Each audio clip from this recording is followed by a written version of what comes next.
صل على وسلم وبارك وسلم اللهم صل على الحمدللہ رب العالمین والصلاة والسلام علی سید الانبیاء والمرسلین اللہم صلی علی سیدنا و مولانا محمد وعلی آلہ واصحابہ وبارک وسلم وصلی علیہ۔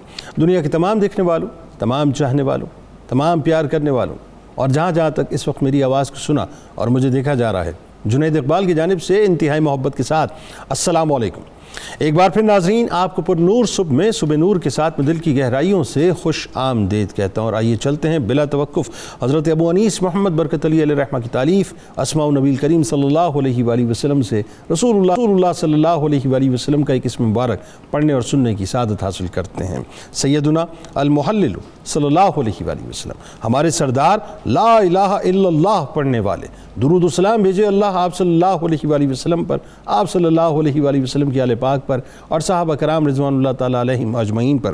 حضرت عبداللہ ابن عمر رضی اللہ تعالیٰ عنہما بیان کرتے ہیں کہ حضور نبی کریم صلی اللہ علیہ وسلم نے ارشاد فرمایا کہ نہ تو تمام دنوں میں سے کسی دن کی عظمت اس دن جیسی ہے، نہ دوسرے دنوں کا کوئی نیک عمل ایسا ہے جو اللہ تعالیٰ کو ان ذی الحجہ کے 10 دنوں کے اعمال سے زیادہ پیارا ہو، لہٰذا تم ان دنوں میں کثرت سے لا الہ الا اللہ، اللہ اکبر اور الحمدللہ پڑھا کرو۔ ناظرین کرام، آج موضوع بھی یہی ہے بنیادی طور پہ، اور آج آپ نے ہمارے ساتھ ضرور رہنا ہے کیونکہ ماہ ذو الحج کے فضائل، اس کے معمولات اور اس کی عبادات کے بارے میں انشاءاللہ آپ کو بتائیں گے، اور قیمتی باتیں جو کہ یقیناً آپ کو بہت نفع دیں گی۔ اور دوسرے فیز میں انشاءاللہ فرزند غسیل الملائکہ حضرت عبداللہ بن حنظلہ رضی اللہ تعالی عنہما کی بارگاہ میں ہدیہ تہنیت پیش کریں گے۔ باتی ناظرین کرام کے اسلامی سال کے 12ویں اور آخری مہینے ذو الحج کی الحمدللہ ابتدا ہو چکی ہے، اور یہ بھی اللہ کا کرم کہ ہماری سانسیں اس وقت چل رہی ہیں، اللہ نے ہمیں وجود عطا کیا، زندگی عطا کی ہے۔ یعنی وہ مہینہ جس کی عظمتوں اور رفتوں کا کیا ہی کہنا کہ یہ مہینہ وہ مہینہ ہے جو 4 بار برکت اور حرمت والے مہینوں میں سے ایک ہے۔ اس مبارک مہینے میں کثرت نوافل، روزے، تلاوت قرآن، تسبیح و تحلیل، تکبیر و تقدیس اور صدقات و خیرات وغیرہ کا بہت بڑا اجر و ثواب ہے۔ یہ مہینہ قبل از اسلام زمانہ جاہلیت میں بھی ناظرین انتہائی قابل احترام سمجھا جاتا تھا۔ یہ وہی مہینہ ہے جو اپنے دامن میں اسلام کے عظیم ترین رکن حج اور قربانی کو سمیٹے ہوئے ہے۔ حضرت ابو سعید خدری رضی اللہ تعالی عنہ بیان کرتے ہیں کہ حضور نبی کریم صلی اللہ علیہ وآلہ وسلم نے حجۃ الوداع کے موقع پر ارشاد فرمایا۔ اب میں بلا تمثیل ناظرین ایک بات اس سے پہلے عرض کرنا چاہتا ہوں تاکہ آپ کو تھوڑی سی بات سمجھ آ جائے۔ سرکار علیہ السلام موجود ہیں، یوم عرفہ ہے، خطبہ حجۃ الوداع، آخری سپریم چارٹر دیا جا رہا ہے، خطبہ دیا جا رہا ہے۔ اب ذہن میں رہے کہ جب کسی بات کو انڈورس کرنا ہوتا ہے تو اس کی اہمیت کو اجاگر کیا جاتا ہے۔ یہ بالکل اس طرح کی بات ہے کہ آپ ہائی وے پہ جا رہے ہیں، سب وے پہ جا رہے ہیں، اچانک آپ کے سامنے ایک بورڈ آ جائے جس پہ لکھا ہو خبردار آگے ذرا احتیاط سے چلیے گا، اس کا مطلب ہے کہ اب آپ نے آگے احتیاط سے ڈرائیو کرنا ہے۔ اسی طرح سے بلا تمثیل عرض کر رہا ہوں، سرکار علیہ السلام نے ابتدا اپنے جملوں کی اس طرح فرمائی کہ خبردار خبردار، تمام دنوں میں سب سے زیادہ حرمت والا دن یہ ہے، تمام مہینوں میں سب سے زیادہ ذی شرف مہینہ یہ ہے، اور تمام شہروں میں سب سے زیادہ ذی شرف شہر یہ ہے، اور خبردار تمہارے مال تمہاری جانیں ایک دوسرے پر اس طرح حرمت والے ہیں جیسا کہ یہ شہر، یہ مہینہ اور یہ دن حرمت والا ہے۔ کیا میں تمہیں پیغام ربانی نہیں پہنچا چکا، یا میں نے تمہیں پیغام ربانی نہیں پہنچا دیا؟ صحابہ کرام رضوان اللہ تعالیٰ علیہم اجمعین نے عرض کیا کہ یا رسول اللہ صلی اللہ علیہ وآلہ وسلم جی ہاں، تو آپ صلی اللہ علیہ وآلہ وسلم نے فرمایا اے اللہ تو بھی گواہ ہو جا۔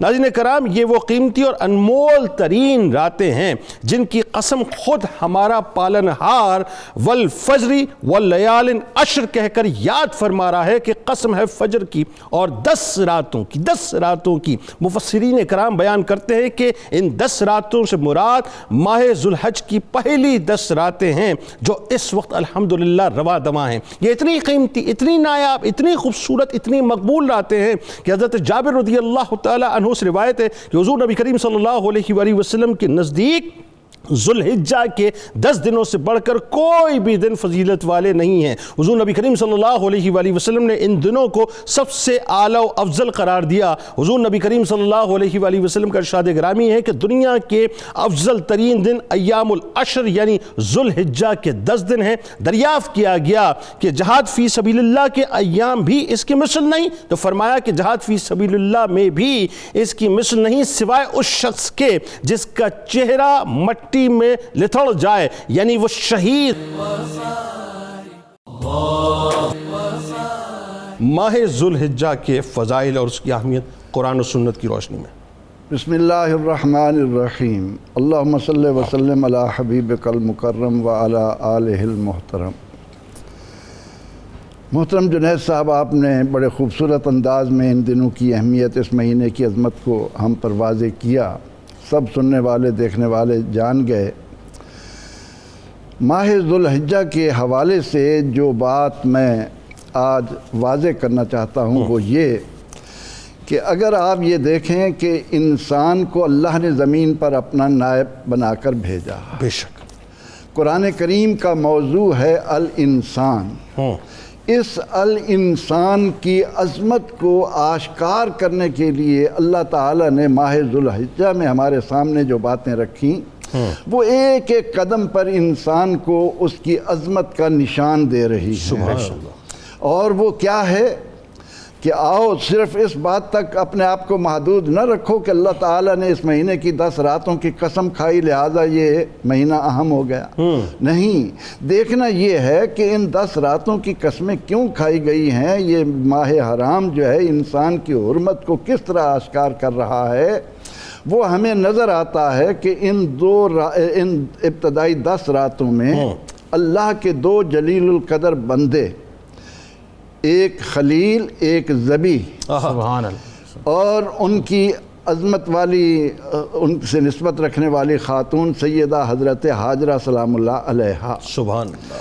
اب انسان جب حج کے ارادے سے جاتا ہے یا وہاں اسے پہنچنا نصیب ہوتا ہے اور وہ ان 10 راتوں کو محض اس بات تک محدود نہ رکھے کہ میرا ایک روزہ سال کے روزوں کے برابر یا عرفہ کا روزہ 2 سالوں کے برابر یا مجھے ایک رات میں شب قدر، بلکہ اس حقیقت کی طرف توجہ لے جائے کہ آخر اللہ تعالیٰ نے ان راتوں کو عظمت کیوں دی ہے۔ اللہ اس کا اشارہ ہمیں اس صورت میں ملتا ہے کہ اللہ رب العزت نے اپنے خلیل کے بارے میں فرمایا کہ اذ قال لہ ربہ اسلم قال اسلمت لرب العالمین۔ سبحان اللہ، سبحان اللہ۔ میرا یہ خلیل وہ ہے کہ جب میں نے اسے کہا کہ میری یہ بات تسلیم کر تو میری کسی بات پر میرے اس بندے نے وائی فاروٹ لیما چون چرا چنانچہ کسی چیز کو سامنے نہیں آنے دیا۔ کیا اچھی بات۔ یہ نقشہ کھینچ دیا کہ مصور دیکھنا میری تصویر یوں بنائی ہو، ادھر حکم خدا ہو ادھر گردن جھکائی سبحان سیدنا ابراہیم اور سیدنا اسماعیل علیہ السلام امت مصطفیٰ کو جو اسوہ ان دنوں کی صورت میں دے رہے ہیں، جن کی بنا پر اس کی آمد کے ساتھ ہی بندہ مومن کے دل سے اللہ اکبر اللہ اکبر لا الہ الا اللہ اللہ اکبر اللہ اکبر وللہ الحمد کی جو صدائیں بلند ہوتی ہیں، اس کے پیچھے کوئی فلسفہ ہے۔ وہ فلسفہ یہ ہے، اللہ فرماتا ہے کہ اے بندے تو میرا ہو جا، پھر میں تیرا کس طرح ہو جاؤں گا کہ تیرے قدم سے لگنے والے پتھر کو مقام ابراہیم بنا کر عظمت دوں گا۔ سبحان اللہ۔ پھر تو جہاں جہاں چلے گا۔ آج ہم جمعے کو دنوں کا سردار کیوں مانتے ہیں؟ ذوالحج بتا رہا ہے کہ آدم علیہ السلام کی وہ ولادت کا دن ہے، لیکن ذوالحجہ میں عرفہ کے مقام پر جا کر انسان اپنی آنکھوں سے اللہ کے ہاں اپنی عظمت کا نظارہ دیکھتا ہے کہ جہاں حوا اور آدم کی ملاقات ہوئی، جہاں جبل رحمت پر آدم کے قدم پڑے، اللہ نے ان کو کتنی عظمت دے دی۔ سبحان اللہ۔ بات اتنی ہے کہ انسان کو خلیل اور ذبی علیہ السلام یہ سمجھا رہے ہیں کہ اے بندے، تیرے سامنے جب تیرے پروردگار کا حکم آئے تو اس کو تسلیم کرنے میں تیرے اندر یہ نہیں ہونا چاہیے کیا ملے گا، کس لیے کروں، بلکہ تیرے سامنے یہ منظر ہونا چاہیے کہ یہ حکم اس کا ہے جس نے اپنی قدرت سے یہ آسمان کھڑے کیے ہیں، سبحان اللہ، یہ حکم اس کا ہے کہ جس نے اپنی قدرت سے زمین کو تیرے لیے بچھونا بنایا ہے، یہ عظمت اس ذات کے لیے ہے جس نے تیرے لیے کائنات کی ہر چیز پیدا کی ہے، اس کے سامنے حکم ملے اور تو کہے کس لیے؟ تیری زبان پر آئے کہ مجھے کیا ملے گا، اس کا معنی یہ ہے کہ حکم دینے والا تجھے بلا وجہ کوئی بیکار حکم دے رہا ہے۔ اللہ جو یہ کہے کہ افحسبتم انما خلقناکم عبثا، تو یہ دن انسان کو یہ یاد کرانے آتے ہیں کہ ہرگز نہ میرد آنکھ دلش زندہ شد بعشق، ثبت است بر جرید عالم دوام ماں۔ اس جرید عالم میں دوام ماں کی کیفیت کو دیکھنا ہو تو آؤ لاہور کے اندر ہی آ کر دیکھو کہ راوی کے ایک پار وہ سویا ہوا ہے جس کے پاس قدرت ہے، اختیار ہے، طاقت ہے، کر و فر ہے، مال و زر ہے اور ہر طرح کا نام ہے، لیکن وہاں پر کوئی جاتا نہیں، جاتا ہے تو پکنک کے لیے، اور اس کے دوسری طرف ایک بندہ سویا ہوا ہے۔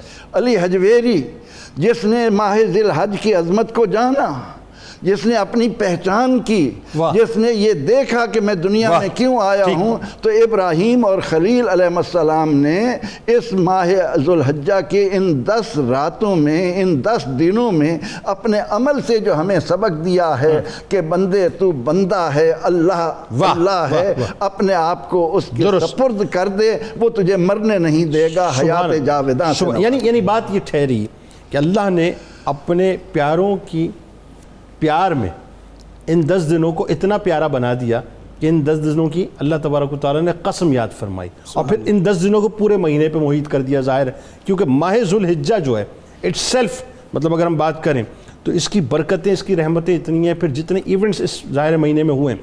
یہ بتائیے سب سے پہلے جو بنیادی بات جس کو میرا خیال ہے اس وقت تمام دیکھنے والے ناظرین سمجھنا چاہتے ہوں گے کہ ماشاءاللہ اتنی اچھی فضیلتیں تو بیان کی پروفیسر صاحب نے، اب اس میں معمولات اور عبادات کیا ہونی چاہیے تاکہ ہم ان فضیلتوں کو حاصل کر سکیں خاص طور پہ اس پورے مہینے؟ جی بسم اللہ الرحمن الرحیم، مولا صلی وسلم دائما ابدا علی حبیبک خیر الخلق کلہم۔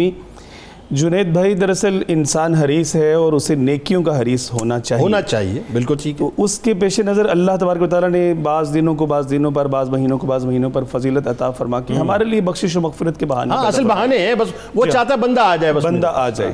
اب ان 10 دنوں کے اندر ایک وہ دن ہے جو سال بھر کے تمام دنوں سے افضل ہے، وہ یوم عرفہ ہے، اور بقیہ 10 دن بھی بہت زیادہ فضیلت والے کہ حضور صلی اللہ علیہ وسلم کی حدیث مبارکہ شعب الایمان کی روایت میں پیارے کریم آقا صلی اللہ علیہ وسلم فرماتے ہیں کہ اللہ تبارک و تعالیٰ کے نزدیک حج کے ان 10 دنوں سے افضل اور پسندیدہ اور کوئی دن نہیں۔ اللہ یہ سب سے پسندیدہ دن ہے، یعنی 365 دن ایک طرف ہے، یعنی 355 دن ایک طرف ہے اور 10 دن یہ 10 دن ایک طرف۔ اور آپ یہ دیکھیے کہ ایک بہت عمومی یہ صورتحال ہے کہ ہمارے ہاں اس کی کوئی اہمیت کو مطلب سمجھا نہیں جاتا، ہم انہیں عام دنوں کی طرح سے گزار دیتے ہیں۔ حضور صلی اللہ علیہ وسلم کی جو احکامات مبارکہ جو ہے اس کی طرف اگر ہم آئیں تو حضور صلی اللہ علیہ وسلم نے ان دنوں میں تحلیل یعنی لا الہ الا اللہ، اور تسبیح یعنی سبحان اللہ، اور تحمید یعنی الحمدللہ کی کثرت بیان کرنے کا حکم فرمایا۔ اللہ اکبر۔ امہات المومنین رضوان اللہ تعالیٰ علیہن اجمعین پیارے آقا صلی اللہ علیہ وسلم کے معمولات مبارکہ بیان کرتے فرماتی کہ آپ ان 10 دنوں کے 9 دن ابتدائی جو ہے ان کا مسلسل روزہ رکھا کرتے تھے۔ اچھا، اور آپ نے جیسے انٹرو میں بھی بات کی کہ ان کی راتوں کا قیام لیلۃ القدر کی راتوں کے قیام جیسا ہے۔ اللہ اب لیلۃ القدر تو تلاش کرنا پڑتی ہے، یہ تو ڈیفائن کر کے پہلے سے بتا دیے گئے، یعنی 10 دن ایسے ڈیفائن کر کے دے دیے۔ جی ہاں ڈیفائن کر دیے، بتا دیا، اور ہم ان 10 راتوں کو بالکل غفلت سے گزار دیتے۔ یعنی یوں سمجھیے کہ وہ 83 برس اور 4 مہینے ہر رات آپ کو عبادت کا ثواب بالکل سارا مل رہا ہے۔ بالکل ایسے، بالکل ایسا ہی ہے۔ اور پھر آپ یہ دیکھیں کہ ان کے ہر دن کا روزہ جو ہے وہ 1 سال کے روزے کے برابر ہو گیا۔ اور جو عرفہ کا دن ہے 9ویں کا، ہمارے ہاں مطلب عید سے 1 دن پہلے آئے گا، اور وہ حاجیوں کا جو ہے وہ اس دن جس دن وقوف عرفہ ہوتا ہے، بالکل ٹھیک، اس دن کا روزہ جو ہے وہ 1 سال پہلے اور 1 سال بعد زندگی کے گناہوں کی معافی کا سامان بننا ہے. ہمیں اہتمام کرنا ہے, ہمیں اس کو عمومی غفلت کے ساتھ نہیں گزارنا. ہمیں قرآن حکیم فرقان مجید کی تلاوت کرنی ہے, تلاوت اس انداز سے کہ اگر مجھے 2 4 6 صورتیں یاد ہیں تو 2 4 6 10 جو ہے میں ان 10 دنوں میں اور یاد کر لوں. واہ سبحان اللہ, اگر بہت میں اچھی بات. جی ہاں میں روزے رکھنا چاہ رہا ہوں اور میرے ذمہ فرض روزے کچھ باقی ہیں تو سب سے پہلے میں ان کی قضا کا اہتمام کروں. میں اللہ کی راہ میں صدقہ خیرات کروں, لیکن اس بات کا اہتمام اور التزام کرتے ہوئے کہ اگر میرے ذمہ زکوٰۃ پچھلے سالوں کی باقی رہتی ہے تو کوشش کر کے ان دنوں میں ادا کر دوں. اور اس کے ساتھ ساتھ صلہ رحمی کروں, اس کے ساتھ ساتھ پڑوسیوں کے ساتھ اچھا سلوک کروں. سبحان اللہ. جو اسلام ہمیں معاشرت سکھاتا ہے اس کے حسن اعمال, حسن معاملات, حسن آداب کا التزام کرتے ہوئے ان دنوں میں اپنے اندر ایک مطلب کہہ لیجئے کہ بتکلف ایک چیزیں جو ہے وہ شامل کر کے ان کو اپنی عادت میں. اچھا اس میں ایک بات اور بتائیے, جیسے ان خاص طور پہ ان سنہری راتوں کا ذکر اور پھر ان راتوں کی قسم اللہ نے اٹھائی, اس کا مطلب یہ ہے کہ راتوں میں کچھ خاص بات ہے, دن کی ظاہر ہے وہ تو صدقات خیرات ساری چیزیں. تو اگر ہم یہ نیت کر لیں کہ یہ 10 دن ہمیں ذرا کمر بستہ رہنا ہے, جیسا کہ سرکار علیہ السلام رمضان کے 10 دنوں میں اپنی کمر کو مزید کس لیا کرتے تھے, تو ہمیں اگر یہ 10 دن اس طرح سے ملے ہیں کہ اللہ تعالیٰ نے ہمیں صحت دی ہوئی ہے, ہم کورونا کے پیشنٹ نہیں ہیں, وینٹیلیٹر پہ نہیں ہے, خدا نہ خواستہ اللہ نے صحت دی ہوئی ہے نا, تو اگر ہم صلاۃ التسبیح کا روز اہتمام کریں, روز رات کو قرآن پاک کا نوافل کا اہتمام کریں, بھئی 10 دن ہمیں اللہ کی راہ میں مطلب کھڑے ہو کر جو ہے وہ اللہ کو راضی کرنا ہے, کچھ ایسا اہتمام کریں. خوبصورت آپ نے توجہ دلائی ہے. آپ یہ دیکھیے کہ ایک تو وہی بات کہ ہمیں مہلت ملی ہوئی ہے, اس مہلت کو غنیمت جانے, نہ جانے کہ مطلب بلاوا آ جائے دائی اجل کی طرف سے اور ہمیں لبیک کہتے ہوئے حاضر ہونا پڑے. صلاۃ التسبیح کا اہتمام کریں. کیوں؟ اس لیے کہ ایک الگ سے اسی شعب الایمان کی پوری اگر آخری الفاظ حدیث مبارکہ کے دیکھے جائیں تو نبی کریم صلی اللہ علیہ وسلم نے فرمایا کہ ان 10 دنوں میں اعمال کا ثواب 700 گنا تک بڑھا دیا جاتا ہے. اللہ اکبر, 700 گنا. اللہ کچھ بھی کر رہے ہیں, ایک مرتبہ کر رہے ہیں, اس کا ثواب جو ہے وہ 700 گنا مل رہا ہے. سبحان اللہ. تو یہ مواقع جو ہیں, مطلب آپ دیکھیں کہ کوئی آپ مال بیچنے جاتے ہیں, آپ کو پتہ چلے کہ میری قیمت جو یہ لگ رہی ہے, اگر میں ان دنوں میں بیچوں گا تو 700 گنا مجھے پروفٹ ملے گا. تو ہم جو ہے وہ اس کے لیے انتظار کریں گے, کوشش کریں گے. ذخیرہ اندوزی تو ویسے ہماری جبلت میں, ہم تو ویسے جو ہے اپنا اسٹاک کر لے سارے اعمال. تو اس میں یہ ہے کہ نوافل, جیسے آپ نے صلاۃ التسبیح کی توجہ دلائی ہے, دن میں روزے رکھے جائیں اور دن میں مطلب جو ہے وہ صدقہ و خیرات کیا جائے, حسن اعمال کرتے ہوئے اپنے والدین کے ساتھ جو ہے وہ حسن سلوک کا معاملہ کیا جائے, اولاد پر خرچ کیا جائے, پڑوسیوں کے حقوق کو ادا کیا جائے. اس طرح جتنے بھی اہتمام, اگر لیکن ان میں سب میں شرط وہی ہے کہ ان سب میں آپ کی پیچھے نیت عبادت کی ہو, عبادت کی اللہ کی رضا عطا فرمایا جائے. اچھا اب اس میں ایک بات جو سید صاحب آپ ذرا سے بتائیے, بسم اللہ, تھوڑا سا سید زادوں کی بارگاہ میں آ کے پوچھتے ہیں, یہ بتائیے کہ یہ اگر میں بلا تمثیل عرض کروں کہ اللہ تبارک و تعالیٰ نے ان 10 دنوں میں یوں کہہ لیجئے کہ عطاؤں کا, بخششوں کا, رحم کا, کرم کا, نعمتوں کا, فضل کا ایک بہت بڑا ڈپارٹمنٹل سٹور کھولا ہوا ہے جس کے اندر ایک لوٹ سیل لگی ہوئی ہے. بس آپ آئیے صاحب, صرف آپ نے اپنا وہ کیا کہنا چاہیے کہ اعمال کا کارڈ انسرٹ کرنا ہے, دروازہ کھل جائے گا, اس کے بعد جو چاہیں لوٹ کے چلے جائیں. ایسا ہی ہے. تو جن انعامات کا ذکر سرکار علیہ السلام نے فرمایا ماہ ذوالحجہ میں, ذرا اس کے بارے میں بتائیے کہ لوٹ سیل اتنا بڑا جو ڈپارٹمنٹل سٹور ہے اس میں تو بڑے انعامات موجود ہیں. بسم اللہ الرحمن الرحیم.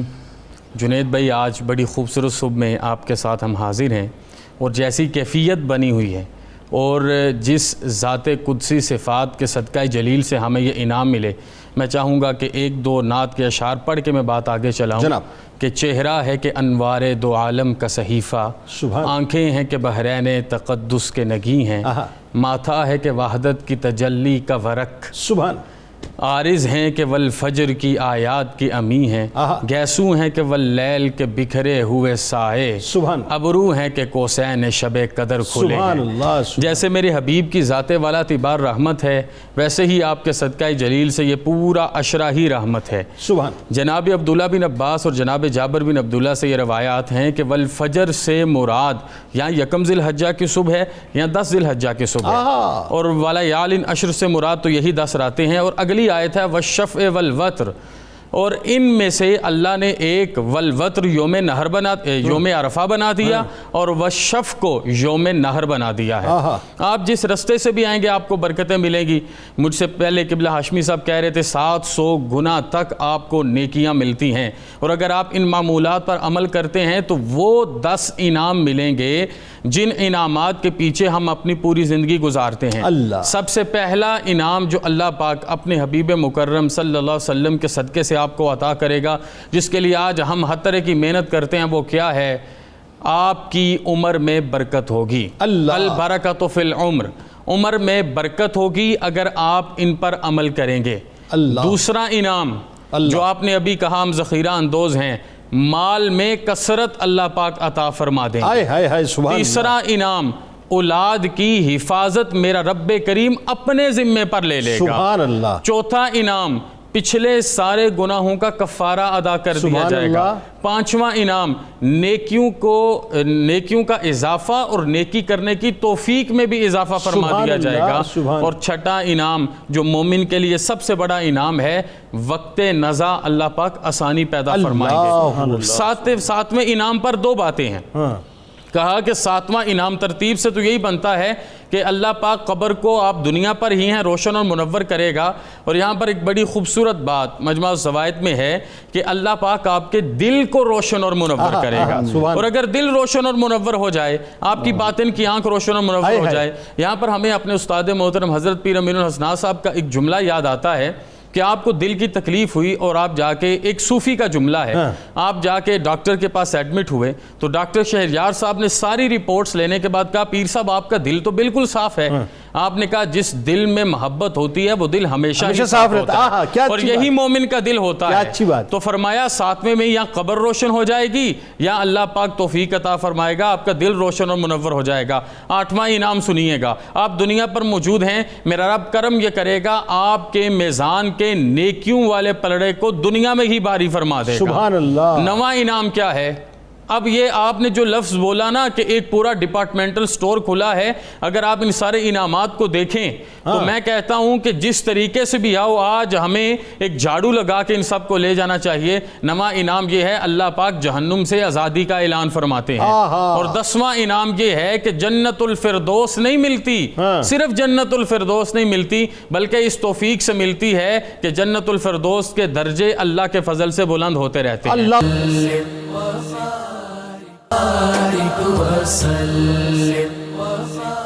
آئیے مل کے چلتے ہیں اس ہستی کی بارگاہ میں، اس پاک ہستی کی بارگاہ میں، اور ان کے غلاموں کے رجسٹر میں اپنا نام لکھواتے ہیں انشاءاللہ. جن ہستی کو ناظرین پڑھ کر اور جن کی یاد تازہ کر کے یقین مانی میرا دل باغ باغ ہو جاتا ہے. بات یہ ہے کہ کربلا کا میدان، کربلا صرف میدان کربلا میں ختم نہیں ہوئی تھی ناظرین، اس کی ایکسٹینشن واقع ہررا تک گئی تھی. اگر تاریخ کے پڑھنے والے اس بات کو سمجھیں کہ حضرت عبداللہ بن حنظلہ رضی اللہ تعالیٰ عنہما وہ شخصیت ناظرین جو ڈیفینڈر آف مدینہ تھے، یا یوں کہیے کہ ڈیفینڈر آف حرمت مدینہ تھے. حرمت مدینہ صلی اللہ علیہ وآلہ وسلم پر اپنا سب کچھ قربان کر دیا. سرکار علیہ السلام کے مدینہ کی حرمت پر اپنے 8 بیٹوں کو قربان کر دیا، ان کو شہید کروایا، اس کے بعد خود شہید ہوئے. لیکن یزید کی جو سازشیں تھی ناظرین اس کو کامیاب ہونے نہیں دیا. آج ناظرین ان کی بارگاہ میں ہدیہ تہنیت پیش کریں گے جو غسیل ملائکہ حضرت حنظلہ رضی اللہ تعالیٰ عنہ کے جگر گوشے ہیں. کیوں نہ پھر ایسا مقام اور مرتبہ ہوتا. انشاءاللہ آغاز کرتے ہیں، لیکن فیصلہ میں چاہتا ہوں حضرت عبداللہ بن حنظلہ رضی اللہ تعالیٰ عنہ کیا کمال ہستی ہیں، ذرا ان کا بنیادی تعارف، ان کی فضائل بتائیے ذرا لوگوں کو کہ کیا ہستی ہیں ماشاءاللہ. سیدنا حضرت عبداللہ بن حنظلہ رضی اللہ تعالی عنہما، یہ وہ پیارا نام ہے کہ جب ہم ان کا نام زبان پر لاتے ہیں تو اللہ رب العزت کی رحمت کی لذتیں ہمارے قلب و اذہان میں اترنا شروع ہو جاتی ہیں. سبحان اللہ. کن کے بیٹے ہیں؟ غسیل الملائکہ. اب حضرت حنظلہ رضی اللہ عنہ غسیل الملائکہ کیوں ہیں کہ ان پر غسل حضرت فرض. عبداللہ بن حنظلہ رضی اللہ تعالیٰ عنہ، حضرت حنظلہ رضی اللہ تعالیٰ عنہ، حضرت حنظلہ کو غسیل الملائکہ کیوں ہیں جن کا انہیں شرف مل رہا ہے کہ شادی ہوئی ہے، پہلی رات ہے، اللہ، لیکن اللہ کے محبوب علیہ الصلاۃ والتسلیم کی طرف سے جب دشمنوں کے مقابلے میں جانے کی صدا آتی ہے تو انہیں یہ یاد ہی نہیں رہتا کہ میری زحاف کی رات ہے، مجھ پر غسل فرض ہو چکا ہے. اللہ اکبر. اللہ کے نبی علیہ السلام کی پکار پر لبیک کہتے ہوئے اسی حال میں جاتے ہیں، اور جب غزوہ احد میں شہید ہو جاتے ہیں تو ان کا جسد اطہر جب سامنے آتا ہے تو اس سے پانی کے قطرے ٹپک رہے ہوتے ہیں. اللہ اکبر، اللہ اکبر. حالات معلوم کیے جب ہوا تو فرمایا کہ یہ میرا وہ صحابی ہے جن کو آسمان پر لے جا کر فرشتوں نے غسل دیا ہے۔ اللہ اکبر، سبحان اللہ۔ اس سے شہید کا اسلام میں جو درجہ ہے اللہ کے محبوب علیہ السلام نے اسے واضح کیا۔ سبحان اللہ۔ اب حضرت عبداللہ بن حنظلہ جو ہیں رضی اللہ عنہ، حضرت حنظلہ کے والد ہیں ابی عامر، اور ان کے ماموں ہیں حضرت عبداللہ، وہ بیٹے ہیں رئیس المنافقین عبداللہ کے، اور ان کے جو دادا تھے وہ راہب بن چکے تھے۔ جب نبی اکرم رحمت عالم صلی اللہ علیہ وسلم ہجرت فرما کر تشریف لائے تو جس طرح رئیس المنافقین کے دل میں حضور علیہ السلام کے خلاف عداوت پیدا ہوئی، اسی طرح ان کے دادا کے دل میں بھی عداوت پیدا ہوئی۔ یہ دو ہی تو آدمی تھے یہ نبی اکرم رحمت عالم صلی اللہ علیہ وسلم نے ان کے والد کو فاسق قرار دے دیا تھا، اس کا لقب فاسق کے طور پر مشہور تھا۔ لیکن ان کے حالات کو جانتے ہوئے جو ایک ایمان کو لذتیں دینے والی بات سامنے آتی ہے کہ ایک رئیس المنافقین ہے، اس کا بیٹا آپ کا ماموں ہے، اور ماموں ایسا ہے کہ غزوہ بنی مصطلق کے موقع پر حضور علیہ السلام سے اجازت چاہتا ہے کہ یا رسول اللہ صلی اللہ علیہ وسلم اگر آپ اجازت دیں تو میں آپ کی محبت میں اپنے باپ کا سر قلم کر کے آپ کی خدمت میں لا کر پیش کروں۔ اور ادھر حضرت حنظلہ رضی اللہ عنہ بھی، انہوں نے جب دیکھا کہ غزوہ احد کے موقع پر وہ گڑھے کھود کر ان کو گھاس سے چھاپنا یہ ان کے دادا کا کام، ان کے والد کا کام تھا، انہوں نے بھی اجازت مانگی تھی۔ اب اللہ تعالیٰ نے حضرت حنظلہ رضی اللہ عنہ کو ان کے دنیا سے جانے کے بعد ایک ایسا صاحبزادہ عطا فرمایا جو نبی رحمت صلی اللہ علیہ وسلم اور اہل بیت طہار کی محبت سے سرشار ہے۔ اچھا، یہ بالکل اس طرح کی بات ہے جیسے مبارک خون میں جین میں کوئی بات ہوتی ہے نا جو ٹریول کرتی ہے، یہ عشق مصطفیٰ صلی اللہ علیہ وسلم، غلامی مصطفیٰ صلی اللہ علیہ وسلم اور مدینے کی حرمت کی پروٹیکشن جو ہے یہ جین کے اندر ٹریول کر رہی ہے، جو حضرت حنظلہ سے ٹرانسفر ہوئی حضرت عبداللہ رضی اللہ تعالیٰ۔ سیدنا حضرت عبداللہ بن حنظلہ کو جب ان کی والدہ نے سارے حالات بتائے ہوں گے، آپ کم سن صحابی ہیں، نبی رحمت صلی اللہ علیہ وسلم کے دنیا کے وصال کے وقت آپ صرف 7 سال کے، 7 برس کی عمر، لیکن علم حاصل کرنے میں، فضل میں، کمال میں آپ مدینہ منورہ کے شرفاء میں شریک ہوئے۔ آپ اس پہ گفتگو آگے کرتے ہیں۔ سیدنا فاروق اعظم رضی اللہ عنہ آپ کو بہت احترام دیتے تھے۔ جی بالکل، اس پہ گفتگو کرتے ہیں علامہ صاحب۔ اس لیے یہ حضرت عبداللہ بن حنظلہ رضی اللہ عنہ اس انداز سے آگے بڑھے ہیں کہ انہوں نے اپنے عمل سے امت کو آقا علیہ السلام اور اہل بیت طہار کی محبت کا ایک شاندار اپنے عمل سے سبق دیا۔ بالکل ٹھیک، بات آگے بڑھاتے ہیں۔ آپ کا علم و فضل اور صحابہ کرام رضوان اللہ تعالیٰ علیہ مجمعین میں آپ کا اکرام خاص طور پہ، اس بارے میں جیسا کہ ابھی پروفیسر صاحب بتا رہے تھے، یہیں سے کنٹینیو کیجیے ذرا۔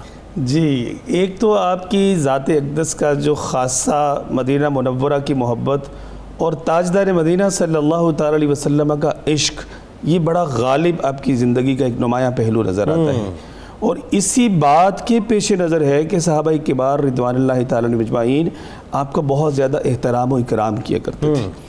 پیارے آقا صلی اللہ تعالیٰ علیہ وسلم سے محبت کا عالم تو یہ ہے کہ 7 برس کی عمر ہے اور آپ روایت کر رہے ہیں کہ میں نے حضور علیہ السلام کو دیکھا، آپ اونٹنی پر سوار کعبۃ اللہ کا طواف فرما رہے ہیں، مگر ساتھ یہ دیکھیے کہ تربیت اور نصیحت اور ایک انداز اس وقت جو آپ کی آبزرویشن ہے اور جو اسلام کا حسن بیان کر رہے ہیں کہ فرماتے ہیں کہ کوئی آواز نہیں آ رہی کہ ہٹو بچو پیچھے ہٹ جاؤ، کوئی شور غوغا نہیں ہو رہا، بلکہ سب اپنے نظام زندگی جو وہاں پر طواف کا ہے وہ سارا معمول کے مطابق چل رہا ہے، اور اسی میں حضور صلی اللہ علیہ وسلم بھی طواف فرما۔ سبحان اللہ، سبحان۔ تو اس سے بہت کچھ سیکھنے کو ملتا ہے کہ مطلب ایک جو یلغار ہو جاتی ہے پروٹوکولز کی اور مطلب ایک ہٹو بچوں کی صدائیں آتی ہیں، تو یہ بارگاہ مصطفیٰ صلی اللہ علیہ وسلم میں یہ معاملہ نہیں تھا۔ امام الانبیاء کا تو یہ پروٹوکول تو انہوں نے رکھا ہی نہیں نا کبھی، لیکن وہ الگ بات ہے کہ فدا کا ابی و امی یا رسول اللہ کے اگر صحابہ فدا ہونے کو تیار، وہ ایک الگ بات ہے، وہ ایک الگ بات ہے، لیکن اب دیکھیں کہ یہ ریاست مدینہ کا ایک ہمیں جو صحیح تصور نظر آتا ہے، اور اس کے راوی جو ہیں وہ سیدنا عبداللہ بن حنظلہ رضی اللہ تعالیٰ۔ دوسری طرف صحابہ کرام کے اکرام و احترام کی اگر بات کی جائے، حضرت عمر فاروق اعظم رضی اللہ تعالیٰ عنہ گورنر مطلب کہہ لیجیے کہ خلیفۃ المسلمین ہیں، کوئی مال غنیمت سے مال آتا ہے، حضرت عبداللہ ابن عمر رضی اللہ تعالیٰ عنہ اس بات کے راوی ہیں، آپ کہتے ہیں کہ حضرت عمر فاروق اعظم رضی اللہ تعالیٰ عنہ مال غنیمت تقسیم فرما رہے ہیں کہ ایک بیش بہا قیمتی ایک سوٹ جو ہے وہ آپ کے ہاتھ میں آتا ہے، آپ اسے اپنی ران کے نیچے دبا لیتے اور کہتے ہیں کہ جب میری باری آئی تقسیم مطلب مال باری باری سب لوگ اپنا اپنا لے رہے تھے، تو میں نے عرض کیا کہ ابا جان وہ جو آپ نے ایک بڑا خوبصورت قیمتی سوٹ اپنی ران کے نیچے رکھا ہوا ہے تو وہ آپ مجھے عطا فرما دیجیے. تو پیارے سیدنا عمر فاروق اعظم رضی اللہ عنہ نے فرمایا کہ نہیں اے عبداللہ ابن عمر، اے میرے بیٹے، میں تمہیں نہیں دے سکتا، میں بلکہ یہ سوٹ اس کو دوں گا، یہ کپڑے میں اس کو دوں گا کہ جو تم سے افضل ہے، جس کا باپ تم سے افضل ہے. اب یہ افضلیت کا معیار جو ہے وہ امیر المومنین ہونا یا خلیفۃ المسلمین ہونا نہیں آپ اس وقت دیکھ رہے ہیں، بلکہ آپ معیار یہ دیکھ رہے ہیں کہ کس نے پیارے آقا صلی اللہ علیہ وسلم کی حرمت و ناموس پر اپنی جان نشاور کی. سبحان اللہ. کون ان کا لخت جگر ہے، مطلب معیار وہ ہے. اور معاشرے میں مطلب کہہ لیجیے کہ کرام کی سبب یہ ہے. اور سیدنا عبداللہ بن حنظلہ رضی اللہ تعالیٰ عنہ جب تشریف لاتے ہیں تو ان کو آپ وہ خوبصورت بیش قیمت لباس جو ہے وہ عطا فرماتے ہیں. اچھا، علمی مقام بھی بہت آپ کا. اور ایک اور بات کہ وہ جو غسیل الملائکہ ہونا آپ کے والد کا، وہ بنو غسیل الملائکہ کے نام سے آپ کا قبیلہ مشہور ہوا، تو وہ ایک تفاخر کے سبب جو ہے آپ اس کو بیان بھی کیا کرتے تھے. جی بالکل بیان کیا کرتے ہیں. اور پیارے آقا صلی اللہ علیہ وسلم کی بہت سی احادیث طیبات، چونکہ آپ کا علمی مقام و مرتبہ محدث ہونا آپ کا جو ہے وہ فقہاء نے لکھا ہے، محدثین نے لکھا ہے، اور آپ ہی سے وہ حدیث مبارکہ مروی ہے جس میں سود کی حرمت اور اس کے گناہ کا بیان فرمایا گیا. سنن ابو داؤد کی روایت ہے، مسند امام احمد کے اندر بھی ہے کہ آپ کہتے ہیں کہ میں نے پیارے آقا صلی اللہ علیہ وسلم سے یہ بات سنی کہ سود کا ایک لقمہ جو ہے وہ کھانا ایسا بدتر ہے 36 مرتبہ بدکاری کرنے سے. اللہ اکبر، اللہ اکبر، اللہ اکبر. اور اس طرح دیگر مطلب حضور علیہ السلام کا ہر نماز میں وضو فرمانا جو ہے، یہ حدیث پاک بھی آپ سے ملتی ہے کہ پیارے آقا صلی اللہ علیہ وسلم کے لیے یہ لازم تھا کہ آپ ہر نماز میں وضو فرماتے. اور نماز مطلب وضو ہونے پر وضو کو تازہ کرنے کے جو فضائل کی ایک بحث محدثین کرام نے بیان فرمائی ہے، اس حوالے سے بھی مرویات سیدنا عبداللہ ابن حنظلہ رضی اللہ تعالی عنہما سے ملتی ہے. ڈاکٹر صاحب آپ بتائیے کہ اب یہ جو موقع ہے کہ جہاں پر ظاہر کربلا بپا ہو چکی ہے، اب یزید جو ہے وہ اپنے پنجے مکمل طور پہ گاڑنے کی کوشش کر رہا ہے، اور اس کی نگاہ کے اندر مدینہ شریف ہے. مدینہ شریف ظاہر ہے مرکز ہے. مدینہ کی جو گورنری ہے وہ آپ کے پاس ہے، حضرت عبداللہ بن حنظلہ رضی اللہ تعالیٰ عنہما. یہاں سے ذرا آغاز کرتے ہیں کہ آپ کا ایک ڈیلیگیشن لے کے یزید کے پاس جانا اور حرمت مدینہ پر اپنے آپ کو قربان کرنا، یہ پورا واقعہ کیا ہوا؟ الفاظ انتہائی کمتر نظر آتے ہیں. جذبات یہ ہیں کہ یا رسول ہاشمی قربان نامت جان من جانان من بجملہ فرزندان من. اللہ. جناب عبداللہ بن حنظلہ کے والد گرامی مرتبت حضرت حنظلہ رضی اللہ عنہ اور آپ کے بیٹوں کی ساری قربانیوں کو اکٹھا کریں تو یہی نظر آتا ہے، جان من جانان من بجملہ فرزندان من. اللہ. حضرت سیدنا عمر بن خطاب نے آپ کی فضیلت کا اظہار کرتے ہوئے ایک موقع پر ارشاد فرمایا، آپ کا وظیفہ آپ کے چچا کے بیٹے سے زیادہ مقرر کیا تو انہوں نے کہا فضلت حاذا الانصاری علی ابن اخی. امیر المومنین، آپ نے اس انصاری کو اس کے چچا کے بیٹے پر فوقیت دی. اس جملے کو آج کا آپ محاصل جملہ بولیں. آپ نے کہا قال نعم، ہاں فوقیت دی ہے، لیکن فوقیت دینے کی وجہ یہ ہے لِأَنِّي رَأَيْتُ أَبَاهُ يَسْتَطِرُ يَوْمَ أُحُدٍ بِسَيْفِهِ كَمَا يَسْتَطِرُ الْجَمَلِ. آپ نے کہا میں نے اس بندے کے باپ کو احد کے دن چاروں طرف چومکھی اس طرح تلوار چلاتے ہوئے دیکھا تھا کہ جیسے حضور سید عالم صلی اللہ علیہ وسلم پر اس نے پردہ کر کے آپ کو دشمن کی آنکھ سے اپنی تلوار کے ساتھ پوشیدہ کر لیا. اللہ. صرف غسیل الملائکہ ہونا فضیلت نہیں ہے، آپ کی رگوں میں یہ موجود تھا اور آپ کے پدر بزرگوار نے یہ ثابت کیا، اتنی شان اور اتنا مقام اور اتنا مرتبہ حاصل کیا. یہی وجہ ہے کہ آپ جب یزید کے دربار میں گئے اور آج جہاں پر ایک کمپین چلائی جاتی ہے کہ یزید میں یہ ساری خامیاں نہیں پائی جاتی تھیں جو ایک تواتر سے بیان کیا جاتا ہے، آپ نے جب وہ ساری خامیاں دیکھیں بالکل مدینہ منورہ میں آ کے کمپین شروع کر دی. بالکل ایسا. اور مدینہ منورہ میں احباب کو باقاعدہ بتانا شروع کر دیا کہ یہ اس کے اعمال ہیں جن کی وجہ سے ہم اس کی پیروی کر ہی نہیں سکتے. اچھا اس میں ذرا کھل کے بتائیے نا سعید صاحب، آپ نے تو آ کے وہاں پہ تاریخ کے الفاظ ہیں جس کا کم و بیش مفہوم یہ کہ آپ نے آ کے مدینے والوں کو بتایا کہ میں ایک ایسے شخص کو دیکھ کے آ رہا ہوں جو بندروں سے کھیلتا ہے، کتوں سے کھیلتا ہے، شراب پیتا ہے، ماں بہنوں کو اس نے حلال کیا ہوا ہے، قرآن پاک کا مطلب جو ہے تحریف کرنا چاہتا ہے، نمازوں کا تارک ہے، اس کی قضا کرتا ہے، یہ ساری شراب پیتا ہے، ساری بدکاریاں کرتا ہے، سب بتایا آپ نے. اور سب آپ نے آگے صرف اعلان بتایا نہیں، لوگوں کو اپنے ساتھ ملایا، ایک مکمل منظم ذہن سازی کی کہ دین اسلام کی خاطر قربان ہونا ہے، لیکن صرف الفاظ کے ساتھ نہیں کی. میں ایک جملہ ابھی ہم بیٹھے تھے، آپ نے بھی بولا، میں محبت سے بولنا چاہوں گا کہ آپ قافلہ حسینی کے آخری سپہ سالار بن کے آگے بڑھے اور اپنا سب کچھ دین اسلام پر قربان کر دیا، جان قربان کر دی، مال قربان کر دیا، اولاد قربان کر دی، عہدہ قربان کر دیا، اور 63 سال کی عمر میں 7 سال کی عمر میں حضور سید عالم ان کے سامنے سے ظاہری پردہ فرما رہے ہیں، اور محبت کیسی ہے، 63 سال کی عمر میں آپ قربان ہو رہے ہیں۔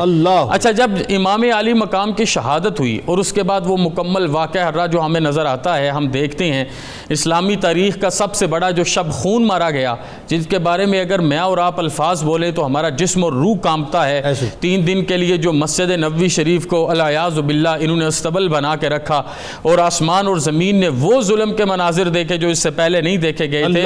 اس وقت اگر کوئی سیسا پلائی دیوار بن کے کھڑا رہا اپنے 8 بیٹوں کے ساتھ، ان کا نام جناب عبداللہ بن حنظلہ ہے، اور یہ غسیل الملائکہ کی سنت ادا کرنے کے لیے آگے بڑھے ہیں کہ باپ نے زندگی کی سب سے قیمتی رات میں اپنا سب کچھ قربان کر کے اللہ اور اس کے رسول کے نام پر بتا دیا کہ میں حضور کا غلام ہوں، اور پھر بیٹے نے اپنی ساری اولاد ایک کے بعد ایک کر کے رسول اکرم پہ میں ایک بات آپ سے سوال کرنا چاہتا ہوں، میں آج اپنی جان قربان کروں، یہ اللہ تعالیٰ ہم سب کو توفیق دے کہ ہم اپنی جان سرکار علیہ السلام پہ قربان کریں، لیکن ایک جان انسان جب قربان کرتا ہے سوچتا ہے کہ میں اپنی اب ختم کرنے جا رہا ہوں، اولاد جائے تو انسان جو اس سے پہلے مر جاتا ہے، کجا اس کے کہ 8 بیٹے یکے بعد دیگرے، 8 بیٹے حرمت مدینہ پہ قربان کر دینا کوئی آسان کام تو نہ تھا۔ میں کہتا ہوں کربلا سے کہانی کو شروع کرو، ویسے بھی تو ذی الحجہ ہے، کہانی آپ نے میدان عرفہ سے شروع کرنی ہوتی ہے اور کربلا پر آ کے ختم کرتے ہیں، تو پھر کربلا سے بات کو شروع کرو تو مدینہ المنورہ میں عبداللہ بن حنظلہ کے پورے خاندان کو دیکھو کس طرح رسول اکرم صلی اللہ علیہ وسلم کے نام پر قربان ہو رہے ہیں، اور اپنے سر کو نہیں جھکایا، ظالم کے ہاتھ میں ہاتھ نہیں دیا، افضل الجہاد کلمۃ حق عند سلطان جائر پر عمل کر کے دکھایا ہے۔ اور ایک روایت میں ہے کہ کبھی شیطان سے بھی ملے تھے تو اس نے آپ کو کہا تھا ایک بات بتاتا ہوں، انہوں نے کہا تمہاری بات سننے کی حاجت نہیں، اس نے کہا رکھ لیجئے کبھی کام آئے گی، تو اس نے بھی کہا تھا لا تسأل احدا غیر اللہ سوال رغبت، یاد رکھنا اپنے رب کے سوا کسی اور کے سامنے نہیں جھکنا، کسی اور کے سامنے اپنے دست کو دراز نہیں کرنا۔ آپ نے اس بات کو پھر اپنے پلو میں باندھ کے رکھا اور آخری سانس تک لا الہ الا اللہ، خودی کا سر نہا لا الہ الا اللہ بن کر جیتے رہے۔